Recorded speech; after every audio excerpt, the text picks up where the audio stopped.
Billionaire orders in a foreign language to humiliate black waitress. He never expected this reply. The language of respect. The restaurant was called La Couronne d'Or, the Golden Crown, and it lived up to its name in every possible way. Crystal chandeliers hung from vaulted ceilings painted with Renaissance-style frescoes. The tables were dressed in starched white linens, set with silverware so polished you could see your reflection in the soup spoons. The wine list featured bottles that cost more than most people's monthly rent, and the waiting list for a reservation stretched out 6 months in advance. It was the kind of place where wealth wasn't just displayed, it was assumed, where the clientele spoke in hushed, cultured tones, and the staff moved with the silent efficiency of well-trained dancers, where every detail, from the temperature of the room to the angle of the napkin fold, was calibrated to communicate one single message: you have arrived. Amara Johnson had worked at La Couronne d'Or for 8 months. She was 26 years old, had graduated summa cum laude from Georgetown with degrees in international relations and French literature, and was currently paying off her student loans while deciding whether to pursue a PhD or join the Foreign Service. The restaurant job was supposed to be temporary, a way to make rent while she figured out her next move. But 8 months had turned into a routine, and the routine had become, if not comfortable, at least familiar. She was good at the job, exceptional even. She had the kind of grace and composure that made guests feel attended to without feeling watched.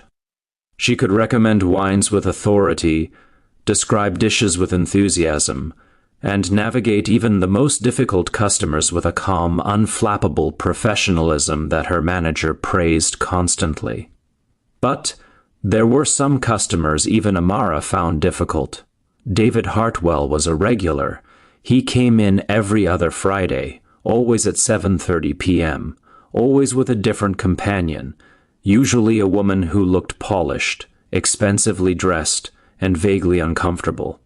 He was in his early 40s, with the kind of sharp, tailored appearance that came from money and personal trainers and dermatologists who made house calls. His suits were bespoke. His watch was a Patek Philippe. His smile was the practiced, confident smile of someone who had never been told no in a situation that mattered. Amara had served him 3 times before tonight, and each time had been an exercise in patience. He was the kind of customer who snapped his fingers to get attention, who sent dishes back not because they were poorly prepared, but because he could, who spoke to the staff with the casual dismissiveness of someone who viewed service workers as part of the furniture, functional, replaceable, and beneath notice. Tonight, his companion was a blonde woman in an emerald green dress who looked like she'd rather be anywhere else. Amara approached the table with her usual professional smile, notepad in hand. "Good evening," she said warmly. "Welcome back to La Couronne d'Or. Can I start you off with something to drink?" David didn't look up. He was studying the wine list with exaggerated focus, one finger tapping against the leather-bound menu. His companion glanced at Amara and offered a small, apologetic smile. "We'll have the Chateau Margaux," David said, still not looking up. "The 2015. "Excellent choice," Amara said, writing it down. "And have you had a chance to look at the menu, or would you like a few more minutes?" That's when David finally looked at her. His eyes flicked up, down, and back up again. A quick assessing look that Amara had learned to recognize over her months in the service industry. It was the look of someone cataloging her, categorizing her, and deciding exactly how much respect she deserved. "Actually," David said, leaning back in his chair with a smile that didn't reach his eyes, "I think we'll order in French tonight. You know, to get the authentic experience." His companion looked uncomfortable. "David, we don't have to." No, David said, waving her off. "This is a French restaurant, isn't it? We should embrace the culture." He turned back to Amara, his smile widening. "You speak French, don't you?" There it was, the test, the trap, the little game he'd decided to play to entertain himself. Amara had seen this before. Customers who used language as a weapon, who spoke in Italian or Spanish or Mandarin to see if the staff would falter, to create a moment of superiority, to remind everyone at the table who held the power. She could have said no. She could have politely explained that she'd be happy to fetch someone who spoke French, or that she could certainly try her best but couldn't guarantee perfect comprehension. That would have been the safe, expected response. Instead, she smiled. Bien sûr, monsieur, she said smoothly. Je serai ravi de prendre votre commande en français. Of course, sir. I'd be delighted to take your order in French. David blinked. Just once. A tiny flicker of surprise that he quickly covered. Très bien, he said, recovering. Pour commencer, nous voudrions les huîtres. Very good. To start, we'd like the oysters. Combien de pieces, monsieur? Amara asked, her pen poised. 6 ou 12? How many pieces, sir? 6 or 12? David's smile tightened slightly. He hadn't expected her French to be this fluent, this effortless. But he wasn't done yet.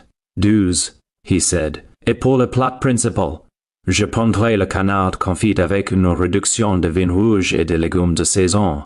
Assurez-vous que le canard soit bien croustillant. La dernière fois, il était un peu mou, et je veux que les légumes soient cuits al dente, pas trop mous compris. 12. And for the main course, I'll have the duck confit with a red wine reduction and seasonal vegetables. Make sure the duck is very crispy. Last time it was a bit soft. And I want the vegetables cooked al dente, not too soft. Understood?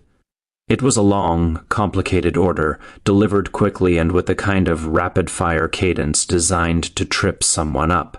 He was testing her, pushing to see if she'd stumble, if she'd have to ask him to repeat himself, if she'd reveal that her French wasn't as good as she'd implied. Amara didn't miss a beat. Entendu, monsieur, she said, writing smoothly. Le canard confit bien croustillant avec légumes al dente réduction de vin rouge. Excellent choix.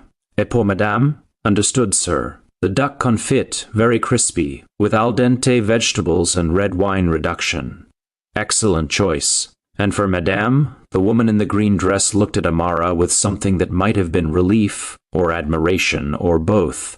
Je prendrai le saumon, s'il vous plaît, she said quietly, avec une salade verte. I'll have the salmon, please, with a green salad. Parfait, Amara said warmly. Et pour la cuisson du saumon, à point bien cuite? Perfect. And for the salmon, medium well done. A point, s'il vous plaît.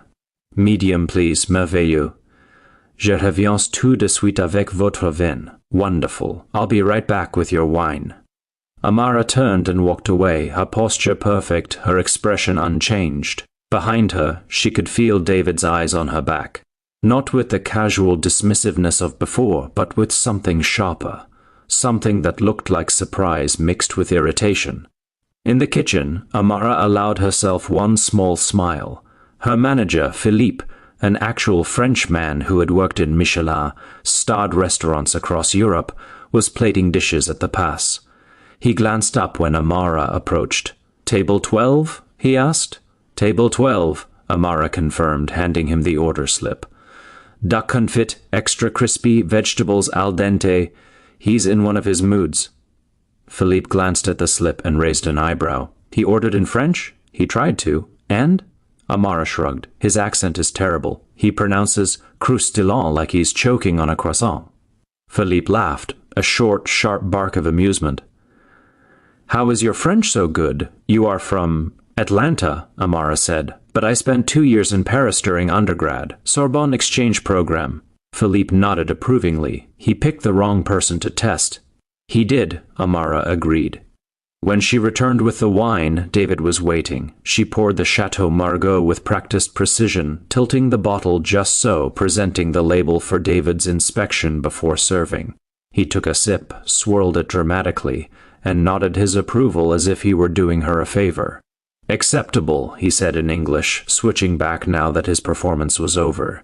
I'm glad you're pleased, Amara said smoothly. David leaned back, studying her again. This time there was no dismissiveness in his gaze, just calculation. You speak French, he said. It wasn't a question. I do. Where did you learn? Paris, Amara said. I studied at the Sorbonne for 2 years. Interesting, David said in a tone that suggested he found it anything but. And now you're here.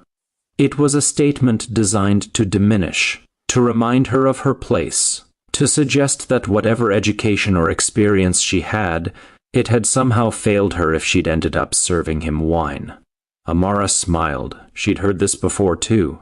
"I'm here because I choose to be," she said pleasantly. "The hours are flexible, and it gives me time to work on other projects." "What kind of projects?" the woman in green asked, genuine curiosity in her voice. "I'm deciding between a PhD program and the Foreign Service," Amara said. "I'm taking some time to figure out which direction makes the most sense." David's expression shifted. Just slightly, just enough to reveal that he hadn't expected that answer. "The Foreign Service," he repeated. "State Department?" "That's the plan." David took another sip of wine. "Well, good luck with that." The dismissal was clear. The conversation was over.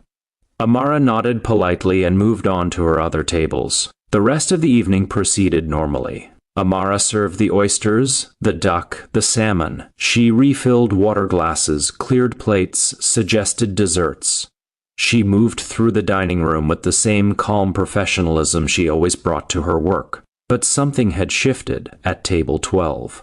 The woman in green, whose name, Amara learned, was Claire, started addressing her directly, asking questions about the menu, about her time in Paris, about her recommendations. She was warm, engaged, genuinely interested. And with every question Claire asked, David grew quieter. He didn't order her around. He didn't snap his fingers. He didn't send anything back. He just sat there, increasingly uncomfortable, as Claire treated Amara like a full human being with thoughts and experiences worth hearing about.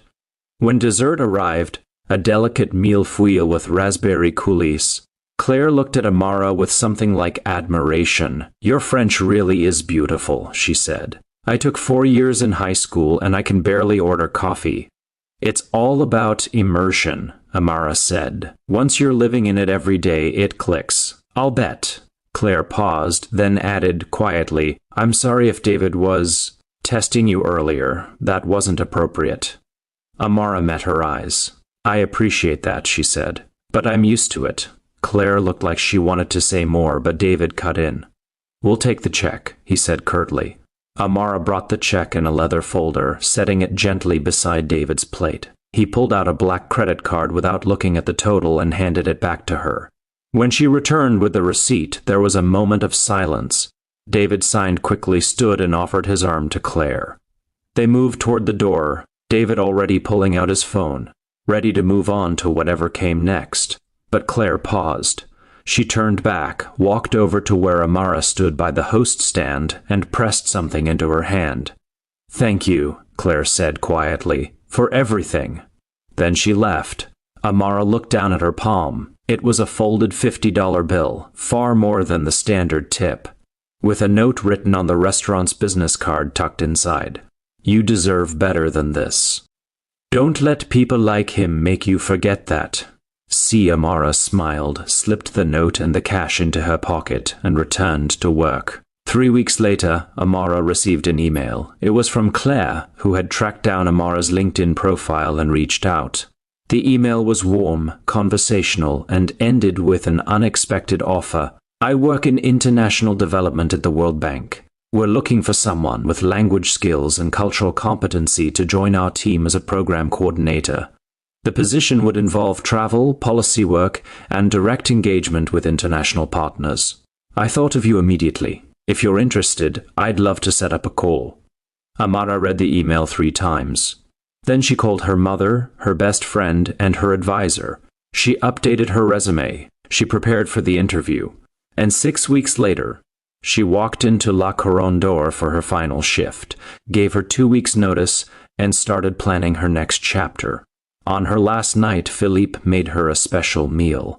Duck confit, perfectly crispy, with vegetables cooked exactly al dente.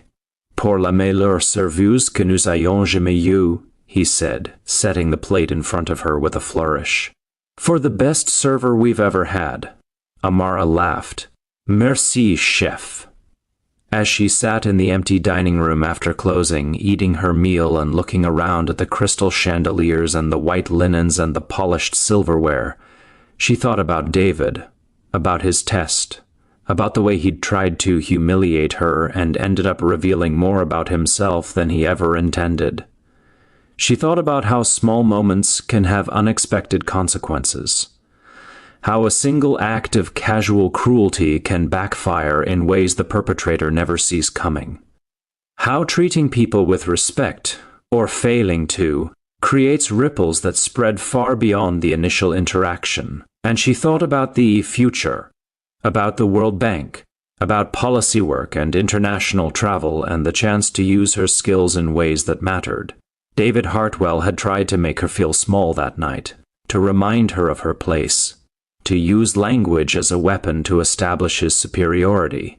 Instead, he'd accidentally introduced her to someone who saw her worth, someone who opened a door he never knew existed. The irony was almost poetic. Years later, when Amara was working at the State Department and traveling the world as a diplomat, she would sometimes tell the story of that night at La Couronne d'Or, about the man who tried to humiliate her in French, and the woman who saw through his performance and offered her a chance. And she would always end the story the same way. Never let someone else's attempt to diminish you stop you from knowing your own worth. Because sometimes the person watching isn't the one you think, and sometimes the response you give changes everything. The language of respect, she'd learned, was universal, and it was always worth speaking. End.